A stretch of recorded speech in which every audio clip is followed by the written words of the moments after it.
I believe that we are going to get along with the Russian people very, very well. The Iron Curtain has descended across the country and resolute action. I shall go to Korea. I am not and never have been a member of the Communist Party. We shall pay any price, bear any burden, support any friend, oppose any foe. Hell no, we won't We believe that peace is at hand. Will be regarded as an assault on the vital interests of the United States. We understand each other better. That's a key to peace.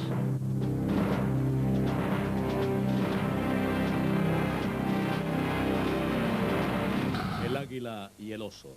Reportajes de la Guerra Fría. Lugar y fecha de origen. Berlín, 1990. Había una vez un muro en el centro de Berlín, un muro que parecía dividir al mundo.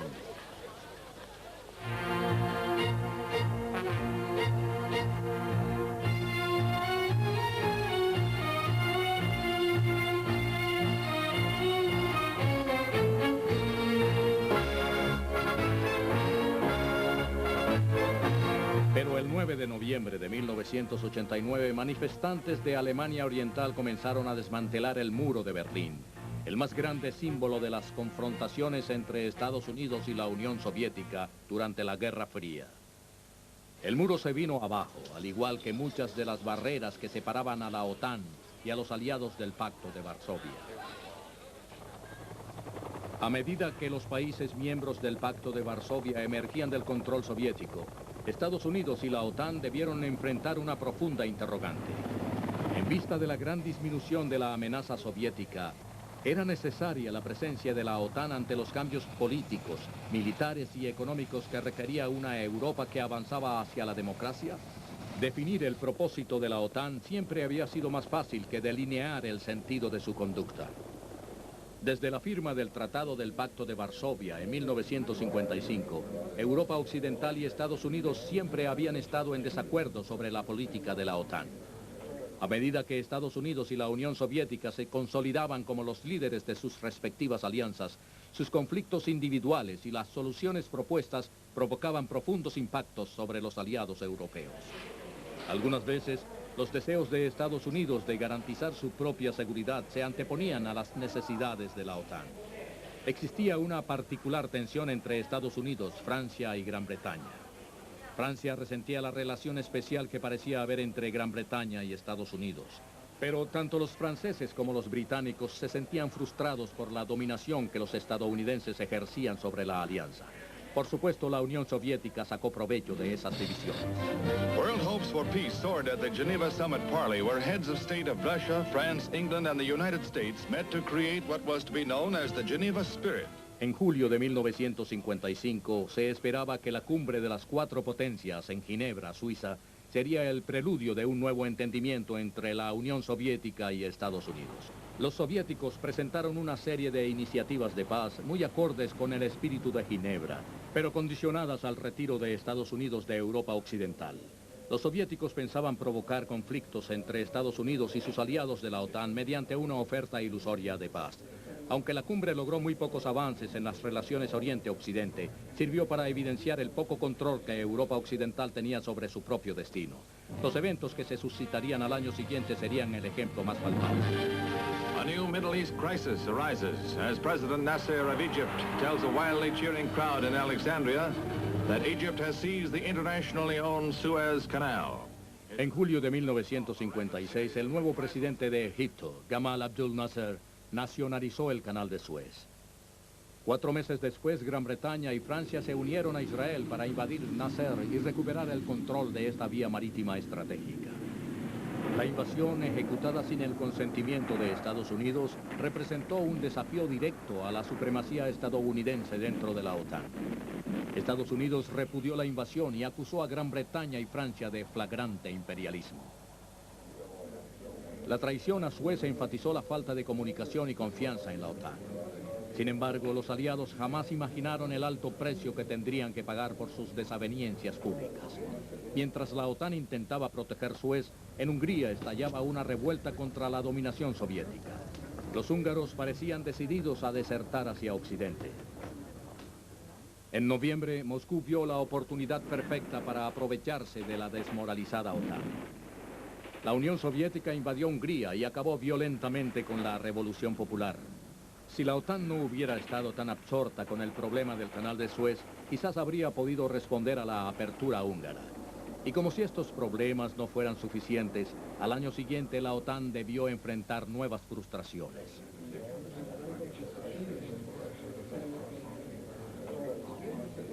En octubre de 1957, la Unión Soviética tomó la delantera en la carrera por la supremacía espacial cuando lanzó el satélite Sputnik.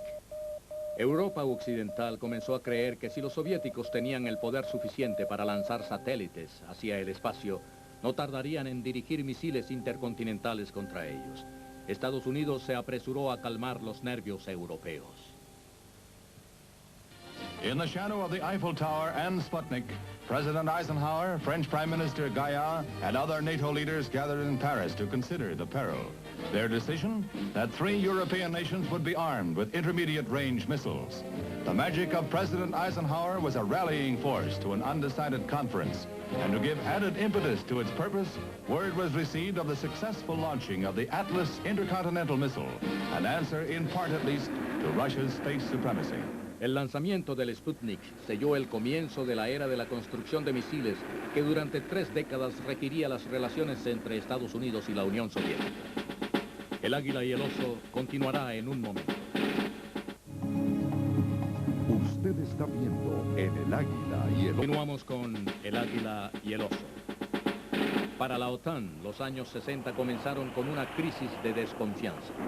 El lanzamiento del Sputnik convenció a Europa Occidental de que la vulnerabilidad de Estados Unidos frente a los misiles nucleares soviéticos era suficiente para terminar con la noción de supremacía nuclear de la OTAN. Si los soviéticos ya no temían a la amenaza nuclear estadounidense, entonces Europa también quería recuperar el control de su armamento nuclear. Estados Unidos manifestó su desacuerdo. A principios de los 60, Estados Unidos ordenó el bloqueo de todas sus armas nucleares en Europa. Esta medida preventiva aseguraría que solo el presidente podría autorizar el uso de este armamento. Para Europa Occidental, específicamente para Francia, era imposible soportar la autoridad de Estados Unidos. En 1964, las discrepancias entre Estados Unidos y Francia en torno a la unión nuclear amenazaron con fracturar la alianza. As Secretary of State Dean Rusk attending to present the United States policy on a nuclear defense in Europe. With Secretary of Defense Robert McNamara, Mr. Rusk is emphasizing to the allies, including a reluctant France, that a unified front with a joint nuclear force is the obvious answer to any threat to the West. Estados Unidos propuso que la fuerza nuclear de la OTAN se manejara desde un punto de control central, para así reducir el peligro de un conflicto nuclear. Pero Francia no tenía intenciones de mantener armas nucleares en su territorio a menos que pudiera controlarlas. En respuesta al conflicto y como un último acto de desafío contra Estados Unidos, Francia construyó sus propias bombas nucleares. Era evidente que los franceses querían equipararse desde el punto de vista nuclear con Gran Bretaña y Estados Unidos. Cuando se conoció que este tema no estaba incluido dentro de la agenda de Estados Unidos, Francia ordenó el retiro de los misiles nucleares estadounidenses de sus bases y amenazó con romper la alianza. En 1966 la amenaza francesa se concretó. El primer ministro Charles de Gaulle retiró a Francia del flanco de la OTAN. Las tropas de la OTAN recibieron un plazo de 1 año para cerrar los cuarteles generales y abandonar el país. The eviction notice affects chiefly Americans, whose 26,000 troops dwarf all other national contingents. De Gaulle has added that all military defense bases must be removed or placed under exclusive French control. He has explained his position as one of national independence. France must be mistress of her own destiny. En 1967, los cuarteles generales de la OTAN se trasladaron de París a Bruselas. Mientras que el resultado a corto plazo de la retirada de Francia se traducía en una peligrosa ruptura en la OTAN, el resultado a largo plazo sería la creciente convicción de que la credibilidad de la OTAN frente a los soviéticos se vería severamente afectada. Un año después de la ruptura, los soviéticos hicieron realidad los temores de la OTAN. En 1968 comenzó a gestarse un movimiento independentista en Checoslovaquia. Al principio, los soviéticos parecían dispuestos a establecer un acuerdo con los checos, pero al igual que ocurrió en Hungría 12 años antes, el gobierno de Moscú no pudo tolerar la amenaza a su autoridad y ordenó a las fuerzas del Pacto de Varsovia lanzar un violento ataque para acabar con la primavera de Praga.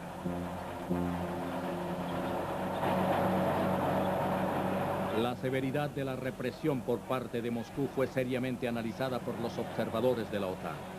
Si bien el ataque soviético no estaba directamente relacionado con la indecisión demostrada, constituía un claro desafío a las represalias de la OTAN.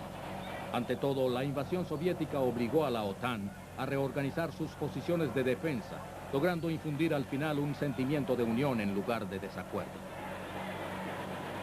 A principios de los 70, el espíritu de distensión que se percibía era producto de la creencia de que la Guerra Fría se desvanecía. La Unión Soviética y sus países satélites se habían convertido en una superpotencia con enorme capacidad nuclear. Era evidente que si el objetivo principal de la OTAN era contener la amenaza soviética, este se había logrado. Los soviéticos no habían podido obtener ningún avance territorial.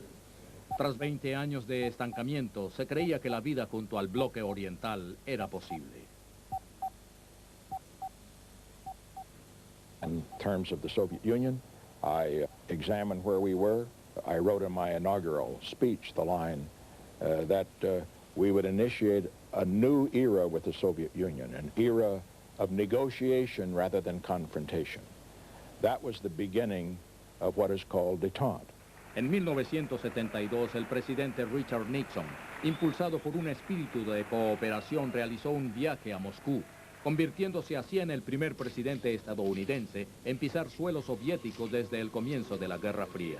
El encuentro de Nixon con el premier soviético Leonid Brezhnev abrió el camino para una serie de conversaciones sobre la reducción de armamentos nucleares que resultaron en la firma del SALT I. Con este acuerdo, la idea de la distensión parecía dar resultados. La disminución de las tensiones en Europa complació a los aliados de la OTAN y se concretaron de manera satisfactoria los primeros pasos para el desarme y la reducción de tropas. Pero una vez más, los sucesos en torno al Canal de Suez pondrían a prueba a la OTAN. En octubre de 1973, la Unión Soviética, respaldada por Egipto, lanzó un sorpresivo ataque contra Israel, apoyada por Estados Unidos. Cuando Estados Unidos trató de suministrar ayuda militar a Israel, le fue negado el acceso al espacio aéreo de sus aliados europeos. Esta falta de cooperación reflejaba una dependencia del petróleo árabe. Pero al tratar de protegerse a sí mismos, impidiendo el envío de asistencia estadounidense a Israel, y al no reconocer la amenaza soviética, los líderes de la OTAN en Europa de nuevo tomaban una posición en extremo peligrosa. Brezhnev sent a very tough message indicating that in the event we did not agree to go in together with him, he unilaterally was going to send forces into the area to impose peace on Israel, of course. Under those circumstances, we had to react. We did it in two ways. One, we sent a message in which we indicated to Brezhnev that in the event that he did take unilateral action, that it would jeopardize our détente relationship and probably totally destroy it. And then we took an action which we thought would emphasize those words by calling an alert of our forces, which included nuclear forces. Now there, we did not suggest to him, we did not threaten to him or to his ambassador that in the event that they moved in unilaterally, we would bomb Moscow. But on the other hand, it was implicit that in the event that they did move in, we would have to react. And under the circumstances, if we did react, you always had to consider that it might go to the ultimate weapon. Pero los soviéticos retrocedieron y el peligro de una confrontación nuclear se desvaneció.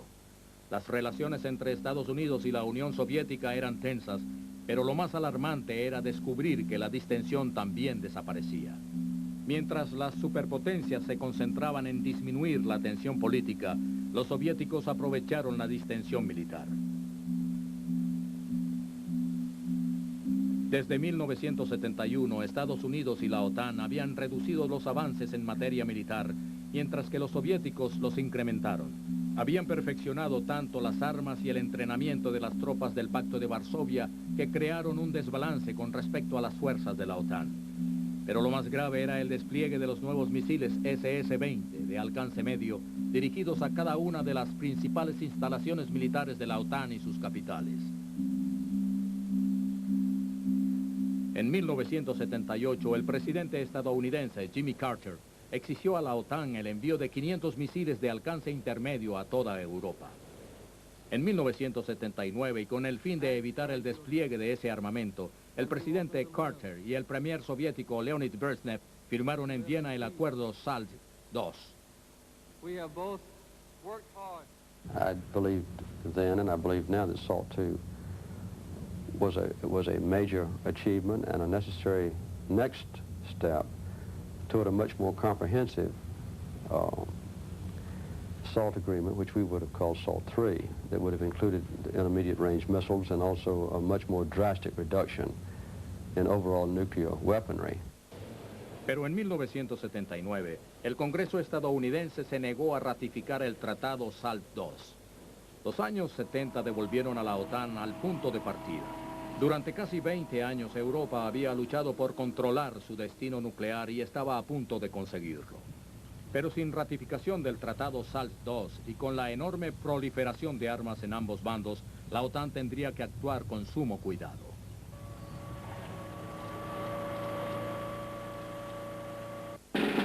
El águila y el oso continuará en un momento. Usted está bien. Continuamos con El águila y el oso. I congratulate you, sir. En 1981, el recrudecimiento de la carrera armamentista, unida a la certeza de que Moscú sacó ventaja militar durante la época de distensión, hizo que el nuevo presidente de Estados Unidos asumiera una posición extrema contra la Unión Soviética. We've seen it intensifying during the last 10 years as the Soviet Union and its surrogates moved to establish control over Vietnam, Laos, Cambodia, Angola. La visión del presidente Reagan sobre el imperio malvado causó malestar a los soviéticos y preocupó a los aliados europeos de la OTAN. Pero en vista del inminente despliegue en Europa de los misiles de alcance intermedio, la Unión Soviética se sentó en la mesa de negociaciones con Estados Unidos en la Cumbre de Ginebra en 1982, donde trataron de establecer el Acuerdo de Fuerza Nuclear Intermedia, INF. A principios de 1983, el presidente Reagan presentó el denominado Plan 00 como una opción al despliegue. Together with our NATO allies, we decided in 1979 to deploy new weapons beginning this year as a deterrent to their SS-20s and as an incentive to the Soviet Union to meet us in serious arms control negotiations. We will begin that deployment late this year. At the same time, however, we're willing to cancel our program if the Soviets will dismantle theirs. Pero la Unión Soviética no cambió de parecer. Cuando los primeros misiles INF llegaron a Europa, los soviéticos se retiraron de la Cumbre de Ginebra y cortaron toda negociación militar con la OTAN y Estados Unidos. Para colmo de males, una nueva generación de jóvenes europeos manifestó con vehemencia contra el despliegue de los misiles INF de la OTAN. El presidente Reagan contribuyó a empeorar la situación con su iniciativa de defensa estratégica, un sistema de defensa espacial programado para destruir los misiles nucleares soviéticos en el aire. El SDI representaba lo último en tecnología en cuanto a la Guerra Fría y solo su desarrollo costaría billones de dólares. El SDI tomó por sorpresa a los soviéticos. Ante la posibilidad de Estados Unidos de destruir los misiles soviéticos en el aire, era tiempo de hacer un nuevo balance de poderes. Sin embargo, Moscú ya no podía competir financieramente.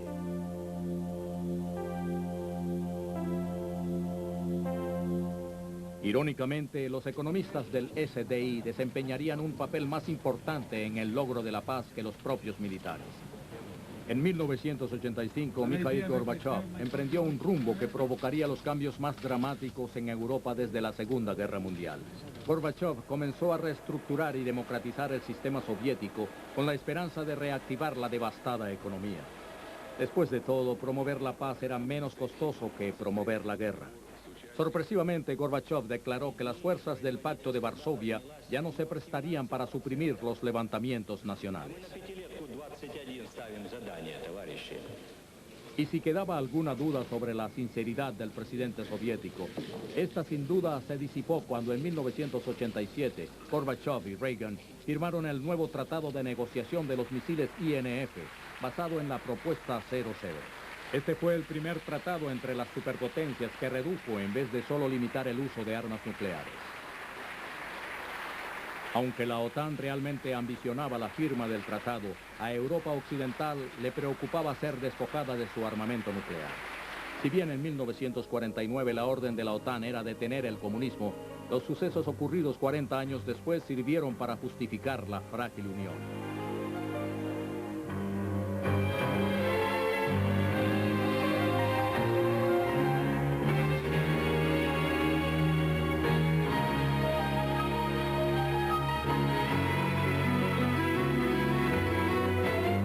De 1989, las naciones del Pacto de Varsovia se rebelaron contra sus gobiernos comunistas y Gorbachev cumplió su palabra.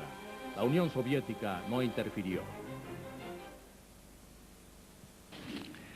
This year, the people of the East made fundamental choices about their destiny, and governments there began to honor the citizens' right to choose. What these changes amount to is nothing less than a peaceful revolution. And the task before us, therefore, is to consolidate the fruits of this peaceful revolution and provide the architecture for continued peaceful change, to end the division of Europe and of Germany, to make Europe whole and free. El surgimiento de la paz trajo consigo dramáticos cambios en la OTAN y en los miembros del Pacto de Varsovia. Sin embargo, la OTAN ya había enfrentado 40 años de tumultuosos cambios. Por ello, a medida que el continente europeo se redescubría a sí mismo, la OTAN continuaría promoviendo nuevas relaciones entre el águila y el oso.